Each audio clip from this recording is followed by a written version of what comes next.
Decided to call this discussion, this conversation, amplifying wonder and rigor to solve problems. And you'll learn soon enough why I look at creativity through the lens of wonder and rigor. It's a type of mental model, you could say, that I've really started to embrace and have been happy to see the way others are embracing it. And I can't wait to see how you might embrace it and play around with the idea. I want to reference a really incredible article that was posted in the Harvard Business Review back on March 23rd, I believe. I actually shared out about it this morning on LinkedIn. And the title of the article is "That Discomfort You're Feeling is Grief." And it's written by one of the editors, maybe he's the chief editor of Harvard Business Review, Scott Baronato. And it featured an interview he did with a world-renowned grief expert named David Kessler. And the reason why I'm starting with this image and a reference back to that article is because in the midst of COVID-19, so many of us have been going through various moments of the 5 stages of grief. And I'm not going to remember them in order, but that's okay, because as David Kessler reminded us in the article, the 5 stages of grief are not actually linear. But there are moments of disbelief and anger and deep sadness. And then finally, the traditional 5th stage is acceptance. And my takeaways from this really short, great read that I encourage all of you to check out was a couple things. Number one, his acknowledgement that the stages of grief are totally non-linear, which in the world that Ingo and I work in, we really embrace the non-linearity of life and of work processes. My second takeaway is that he added on a 6th stage of grief. And the 6th stage of grief he added on was meaning. And he talked about how important it is to not just stop and end with acceptance, oh, this is the way things are, but to really move on to really thinking about what's the meaning of all this? What does it mean in terms of my place in the world, my relationship in my community, with my family? And the reason I love that he added on this 6th stage around meaning is because that meaning making needs creativity.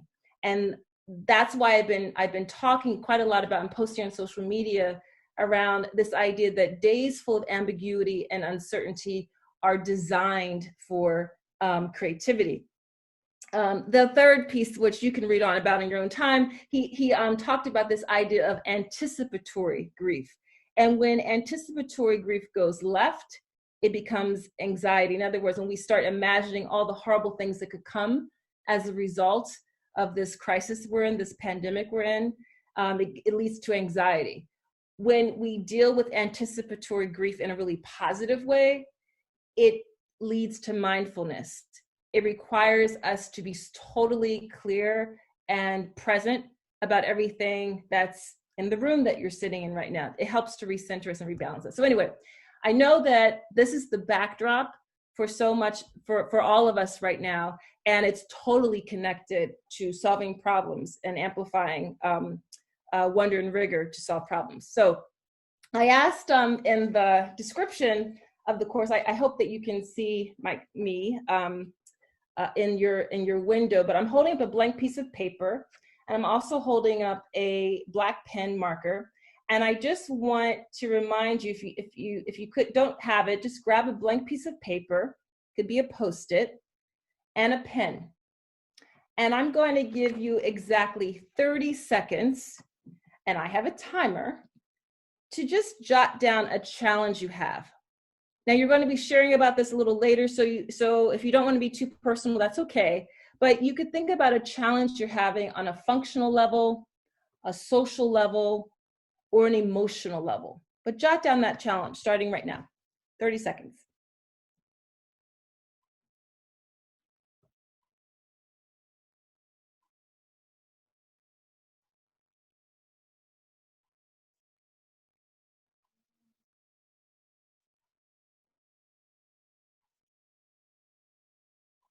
Fifteen more seconds.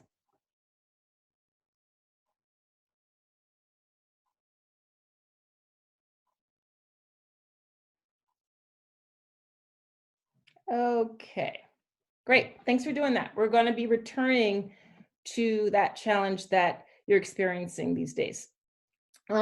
Just some housekeeping. I would love it if you are so inclined to repost about any takeaways or insights that you got from our conversation today with hashtag Creativity Leap.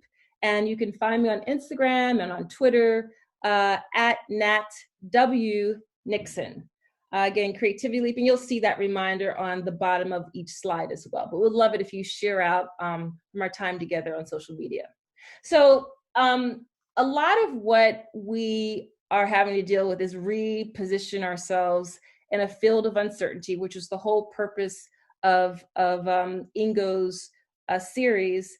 And when we find ourselves needing to reorient and figure out our true north in times of complexity and ambiguity, I find that one of the greatest assets and skill sets to really tap into is our creativity. Now, it's easy enough to say that, but the reason why I became super interested in creativity and it's become the core of my practice as the strategist is that as I was consulting more corporate clients, there was this big urgency to build cultures of innovation and innovation centers and innovation labs. And I had this creeping sensation that people were kind of talking over and around each other and didn't really have a clear sense of what innovation actually means. And it was really nagging me, it was really bothering me. And I didn't have a clear response, an alternative and suggestion to give.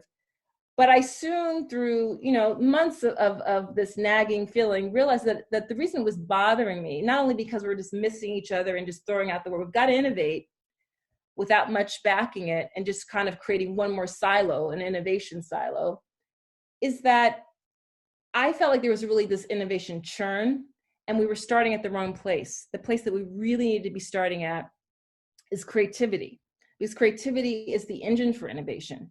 The challenge is that most people don't really understand what creativity is. So this conversation is a product of all of my work and attempts to kind of simplify and democratize how we understand creativity.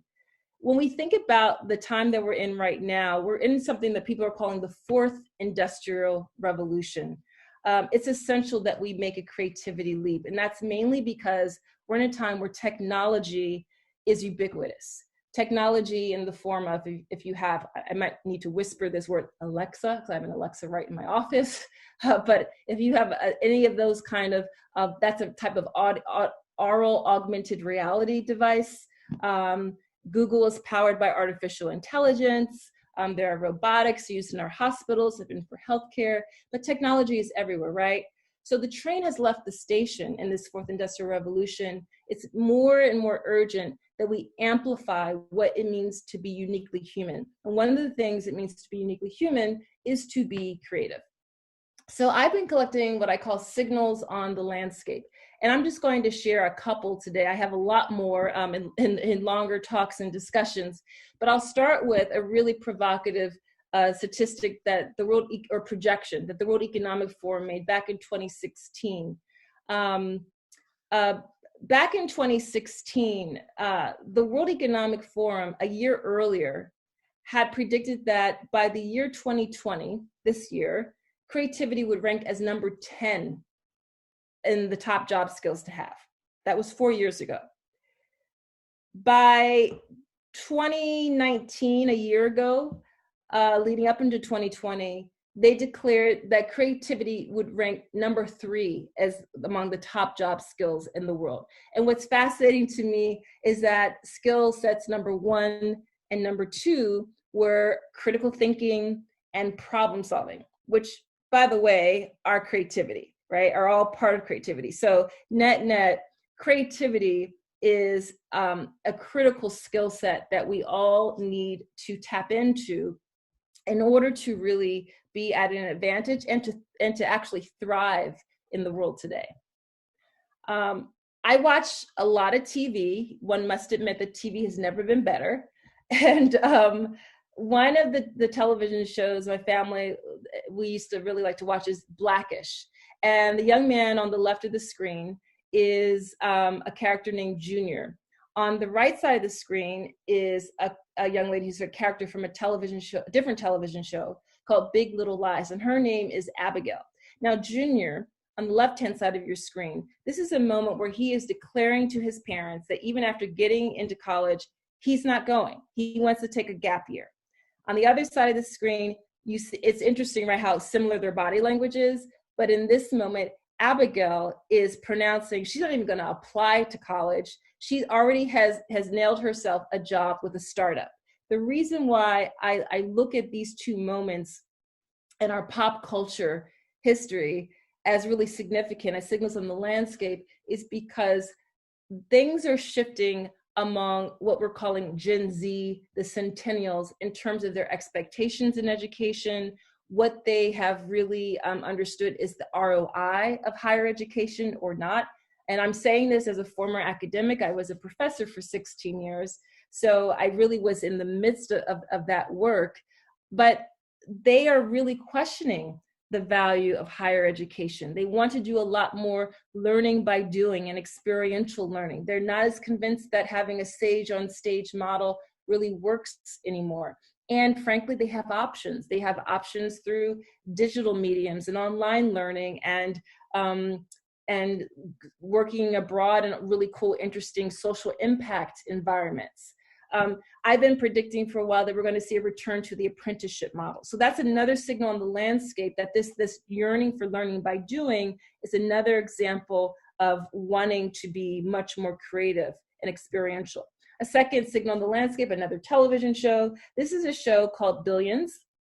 Billions is set in New York City in our current time. And it's the story of, it's a power struggle between a character who represents the abiding the law, I think he's the DA of New York, the Southern District, and then the founder of Axe Capital, a testosterone-driven venture capital firm. And this woman's name, this character is Wendy Rhodes, and Wendy is a psychiatrist. And what is really interesting to me about this show is that you see this type of cognitive diversity and thought diversity in the C-suite. So where you have mainly men in this business who wake up every morning, go to sleep every night thinking about making money, she is there to remind them about their inner child and mindfulness and envisioning, right? So we have here a signal on the landscape in the midst of these very traditional work environments. New types of skill sets and competencies are necessary. The net is that soft skills are pretty hardcore. They're not some kind of woo-woo, mushy type of thing that we can kind of toss to the side. That's because we are trying to survive in VUCA environments. This is a mnemonic that stands for volatile, uncertain, complex, and ambiguous environments. And VUCA environments are not new. So I was able to spend some time back in January in Doha, Qatar, in the Middle East, a beautiful, beautiful part of the world. And when you're in such an ancient hub of the world, you realize that you're in the midst of a culture stemming from a civilization that had to deal with and navigate complexity all the time. So complexity is not new. It just is showing up in very different ways in our Western urban environments today. But we actually have always had to be equipped to deal with complexity. And what I'm proposing is that we navigate and manage complexity with complexity. And that complex system is actually creativity. So creativity is a complex system. I'll share about that in a sec, but just to drill down a little bit more on this comment here, think of the metaphor of if you're walking along and you step in some sticky chewing gum. One of the best ways to get unstuck from the chewing gum is to get your sneaker unstuck with the chewing gum is to, tack more chewing gum on it, right? So this is the idea here, that we can counterbalance and navigate complexity with a complex system such as creativity.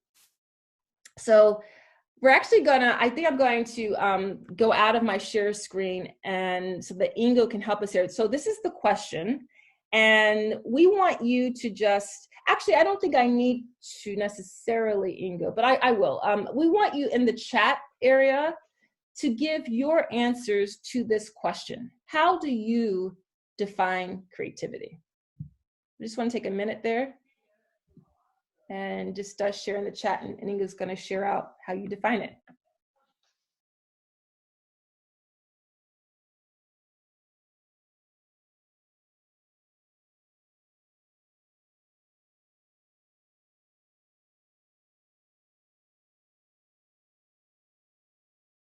Love all of these definitions, though. They're so diverse, and they all, I agree with all of them. So for as many ways as there are to be creative, there also are as many ways to define it. So I took a stab at this. When I reference back to the beginning of my remarks, that when I was working with a lot of corporate clients, when I said that a lot of people don't understand creativity, here's what I mean. Sometimes I would hear comments like, oh, I'm not a creative type, or I'm not creative because I can't fill in the blank, sing, dance, act, right? So a lot of people have been defining creativity by siloing it, or sometimes I say ghettoizing it in the arts. So they think, when they think of creativity, they might think of an idyllic scenario like this, with someone painting at an easel, and it's very calm and very peaceful. Perhaps they're thinking of a music rock band jamming away, and just have this edginess and really cool. And if that's what they think creativity looks like, and they don't think they're anything like that, then they say, well, I must not be creative. Or perhaps they think of the grace and the performance ability that we see that dancers have from their training. Maybe that's how they're thinking about creativity.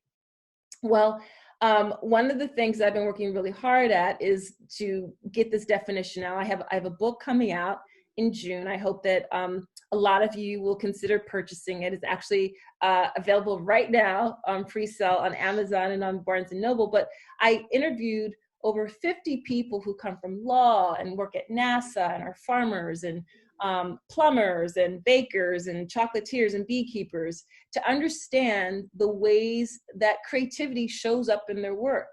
And I ended up with this definition of creativity, which is as follows: that creativity is your ability to toggle between wonder and rigor to solve problems and produce novel value. That's how I've been defining creativity. It's this idea of toggling between two domains, wonder and rigor.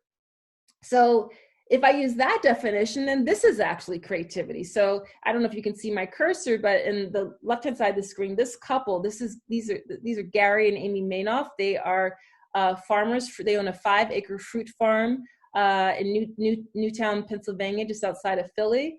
And farmers are the original hackers. You know, when I talked about VUCA environments, the earth is an incredibly VUCA environment that has no forgiveness. It's constantly uncertain and volatile and ambiguous. And this is them in front of their newest innovation, a cidery, and in order to figure out what are people's needs, what will get people to keep coming into their farm, even through the depths of winter. And by the way, if you're ever in the Philadelphia area, if you're not living here now, definitely check out the Mainoff Fruit Farm. You'll become a peach and apple snob. Their fruit is amazing. This lovely woman on the top center, this is Nicole Pittman. She's a friend of mine. She's an attorney. She is our country's leading policy thought leader on child sex offenders. And what I learned from Nicole was her ability to be curious, to inquire, and to improvise in order to design policy that would bring opposite sides of the political aisle together, that would be able to convene families of both the offender and the offended.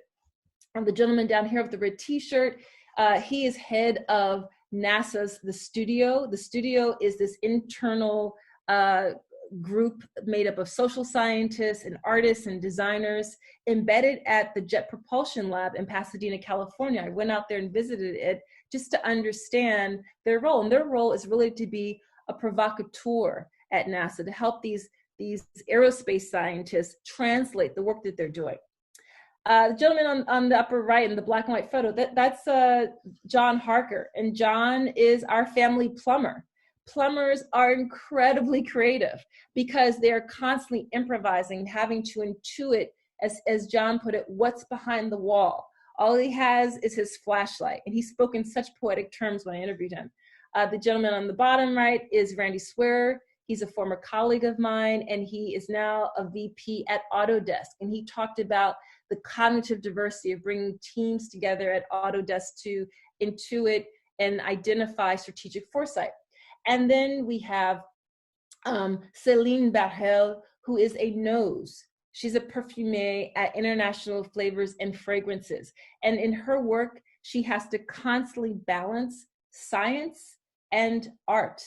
And she's always intuiting and always going back to the rigor of getting just the right formula so that she can exercise what she calls her superpower, which is to bring back to life something that no longer is. So for example, what she means by that in my life, Jergens lotion is a scent that evokes my childhood. So that brings me back to people and a place that is no longer with us, but perfume and scent can do that.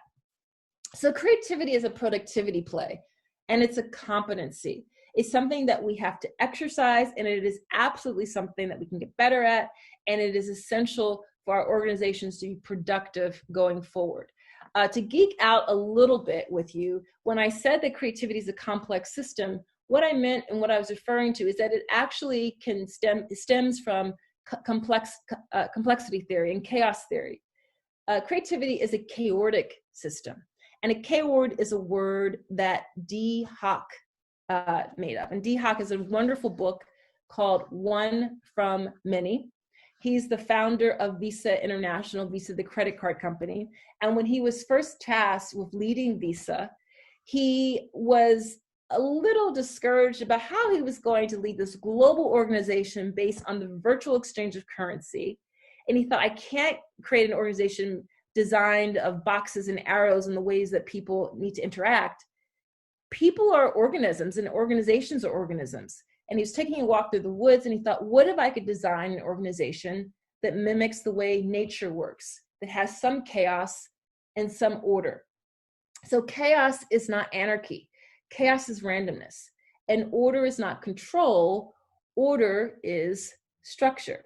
So here's a few examples of chaotic systems. So forests and the woods are chaotic systems. The way of the Amazon forest has sprung up has been based on self-organizing, adaptive, emergent systems where a sapling sprouts up from the forest floor and a new tree begins to grow. The way our bodies heal is an example of a chaotic system, right? There's not a permission slip culture. There's not a top-down way. There's localized, self-organized work that goes on in different systems in our body. And jazz is an example of a music form that is completely chaotic. All improvisation is a chaotic system. There's the randomness of the moments when jazz musicians build on each other's offerings, but there's the order and the structure that comes from knowing music theory, incessant practice, and having a structure to a composition. So that my definition that creativity is our ability to toggle between wonder and rigor is connected to chaotic systems, right? So once again, we're seeing in the way I think about this, that wonder is a type of chaos, rigor is a type of order. And by the way, if you want to play around with this a little bit more, I created a card game called the Wonder Rigor Discovery Deck. It's actually for sale on Amazon if you want to check it out. Let me give you an example of, there's 3 phases to this game. I'm not going to go through all the phases, but just to give you an example, one of the first things I think is really important is to shift your mindset. So here's an example of a mindset card in the game. And by the way, the game is designed for individuals and teams to toggle between 4 domains in order to figure out how much more wonder or how much more rigor they need to add into a problem-solving process to get some traction with it. So here's an example of a question. Have you ever been stopped at a red light, then glanced out the window only to notice a detail that never before caught your attention? It could be kids laughing, a plant in a window, or the smell of food from a street vendor that sparks a memory and makes you pause. So the question is, what are the spaces, places, people, or objects that make you stop in your tracks and catch your breath? So that's an example of the type of question to prompt you leaning into more wonder. And we're going to have you do that in a moment. But first, let me define a little bit further wonder and rigor. Wonder is something that I define as, again, it's the chaos side of the wonder rigor chaotic system. But wonder is about pausing, dreaming, pretending, imagining, supposing. It's generated from deep curiosity, asking why over and over again, asking big blue sky what if questions, and it's totally emergent. So on that piece of paper, would you just jot down a few of these descriptors of wonder, maybe 3, maybe 4, just a few that really resonate with you? I'll give you like 5 seconds to do that.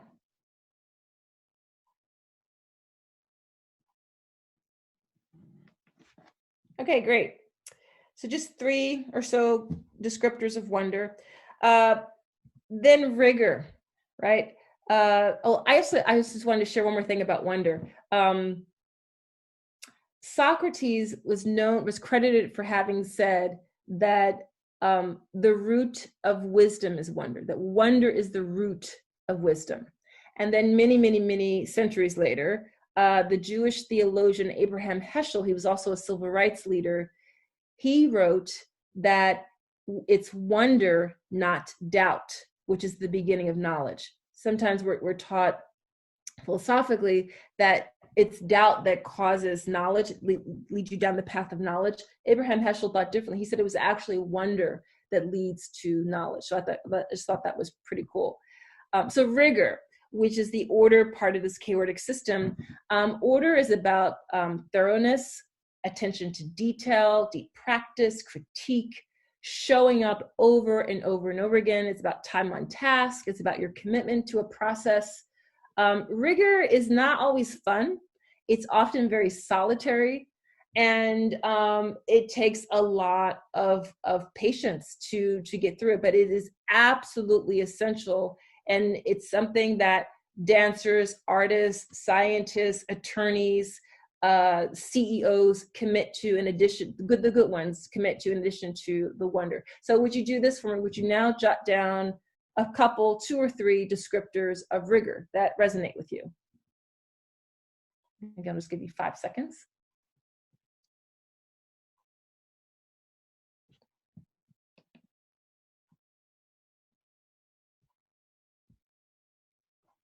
Okay.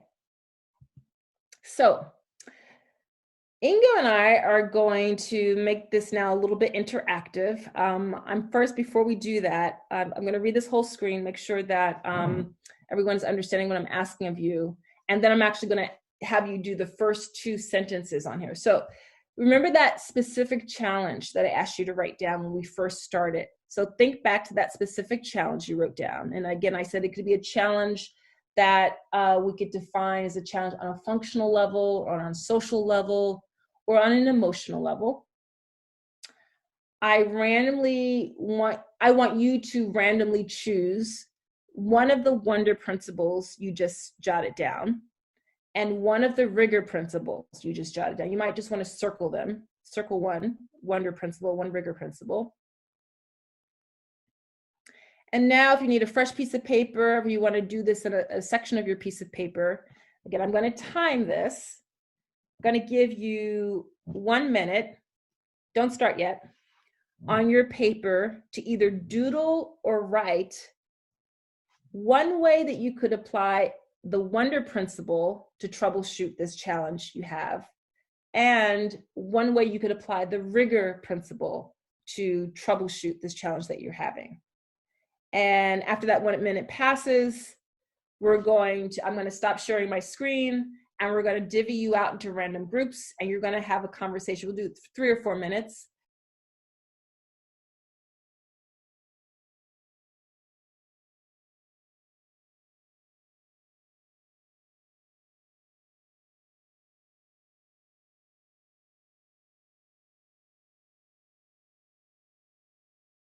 And thank you all again you did something that I call suspending judgment on yourselves and with each other. So I love that. I really appreciate you doing that. So here's two corollaries that I write about that I think are helpful for people to understand the interconnection between wonder and rigor. The first is that wonder is found in the midst of rigor. So think about when you are, I don't know, doing your taxes or filling out the PPP form for your bank, which I did a few days ago for my business, or you're weeding in the garden, or you have to like clean the woodwork along the floor baseboards in your house. It's in the midst of the tedium of some activities where often a light bulb moment happens, or because we are so granularly intent on something else, we're allowing the neural synapses of our brains to relax in other areas, and we kind of are basically zooming in and out, and that's why sometimes that wondrous moment happens. Similarly, there's no way in the world that we can sustain rigor without wonder. Rigor cannot be sustained without wonder.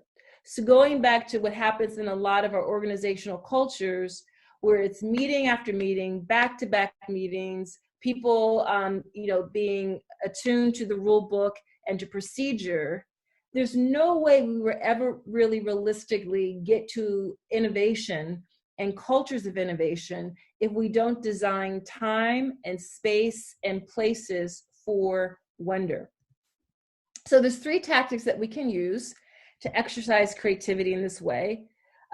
We can be more curious through inquiry. We can try to improvise a lot more and embrace improvisation, and we can intuit. And that's something that I turned into yet another framework. I call it the 3I creativity framework.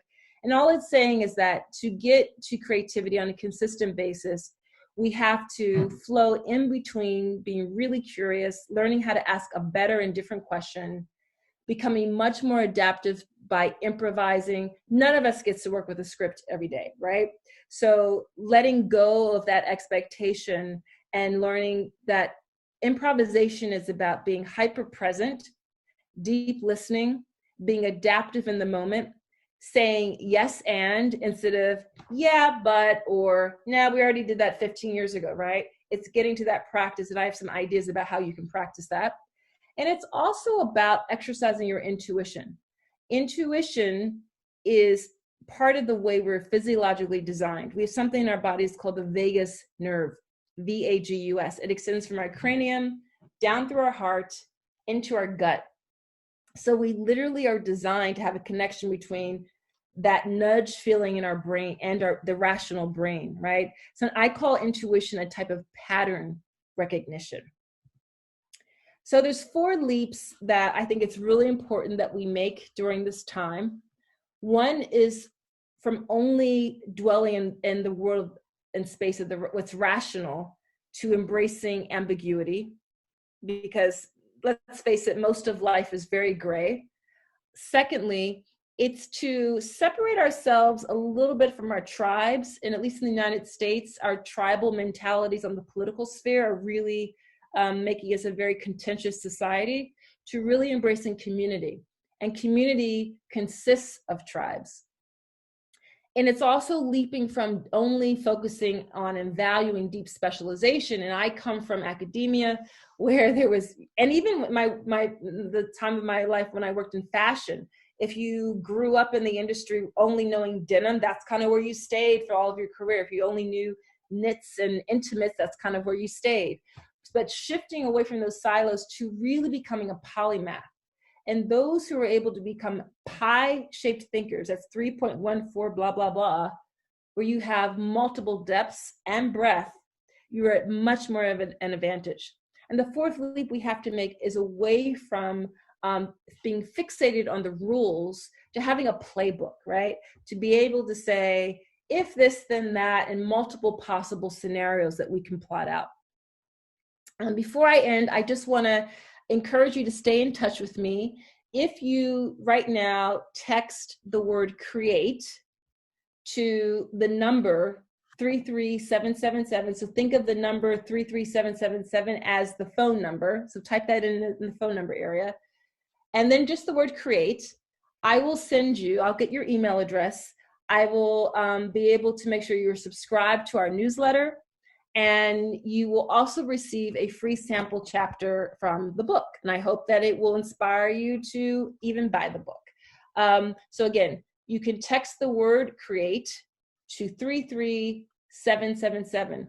If you are outside the United States and you're concerned about international rates, please just email me at Natalie, Natalie, at figure8thinking.com. That's FIGURE, the number 8 thinking.com. So would love to hear from you. In case you're still not convinced, I always just like to end with the ROI of making creativity leaps. There is a business advantage and incentive to building cultures of creativity, for hiring for creativity, and for making sure that we build it into the way we manufacture and provide services. So number one, the first ROI of making creativity leap is that you have much more inventive thinking. If you have more inventive thinking, you embrace different business models, new business models, that uncovers new strategic partnerships, and that leads to new revenue streams. Secondly, if you make creativity leaps, you will necessarily have to build collaborative organizational culture. If you work in a more collaborative way, less of a siloed way, efficiencies will improve and get higher in the longer term. And if efficiencies are higher, costs go down. And thirdly, if you embrace and figure out how to design creativity leaps into your organization, the way that you work and how you serve your clients, you will become customer obsessed, right? You will know that everything you do has to dial back to your end user, the people who are buying your services, your experiences, and your products. That will lead to sustained brand loyalty. 3 tips I always want to leave you with, things that you can start doing today, tomorrow, to build your Wonder Rigor muscle. You can practice inquiry and curiosity by insisting on what the former president of Nissan International, the car company, Nissan's design team, he would always insist on creative abrasion. So even though he was from the design side of Nissan's automotive business, he would insist that whatever challenge they were working on, he had people from sales and finance and manufacturing also be part of the problem-solving process. His point was the abrasion that most of us avoid by having to work with people who come from a different background than us or a different type of training leads to friction. Why not convert that friction to something positive? Because friction is energy at the end of the day. Secondly, if you want to get better at improvisation, become a clumsy student of something. Pick up a hobby that you become devoted to. So for example, while I have danced for a big part of my life, I recently started becoming a devoted student to the foxtrot and the tango, as well as salsa. And believe you me, I'm really bad at it. I constantly have to ask clarifying questions. It humbles me, and I have to be super adaptive and in the moment. And that transfers over into other parts of my day and my work. And thirdly, if you want to become more obedient to your intuition, start journaling about it. Start documenting the times you follow the nudge. And I would just encourage you, just start with 3 times you have followed your intuition. And what was the outcome? And you want to go a step further, 3 times when you ignored your intuition and what was the outcome. There's something about seeing the evidence for having followed our intuition, which helps us to get into the habit. How you can stay in touch with me. There's my email right here, Natalie@figure8thinking.com, my mobile number. Follow me on Instagram or Twitter. Please subscribe to my YouTube channel. I'm trying to get more subscribers. Would love to have you join. I'm getting in the habit, a new habit. I'm very clumsy at it right now myself, but I'm trying to post more like 30-second, 50-second videos on social media. I'm not great at it right now, but maybe I'll get better.